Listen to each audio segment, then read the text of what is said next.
یه روز از مدرسه برگشتم، ساعت 2 ظهر بود. کل خونه رو گشتم، دیدم کسی خونه نیست. رفتم توی آشپزخونه، دیدم روی میز ناهارخوری نامه است. بازش کردم و دیدم مادرم نوشته عزیزم تو غذاتو بخور، من پدر و خواهرت ساعت 6 برمیگردیم.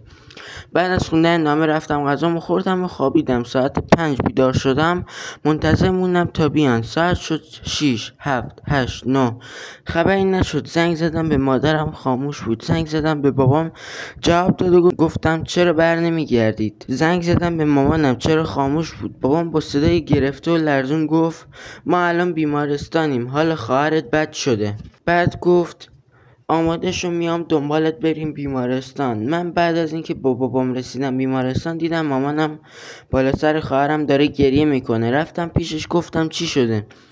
همین که مادر اومد جواب بده، یه دفعه صدای بوق دستگاه بلند شد. دکتر و پرستارا اومدن ما رو بردن بیرون. بعد چند دقیقه اومدن و گفتن دخترتون تمام کرده. همون لحظه مادرم افتاد و از دماغ و گوشش خون میومد. بعد چند ساعت دکترها اومدن و گفتن خانومتون سکته مغزی کرده و فردای همون روز مادرم تموم کرد. بعد چند سال پدرم طاقت نیاورد و روی مبل تموم کرد. دقیقا من توی 5 سال زندگیم تموم شد.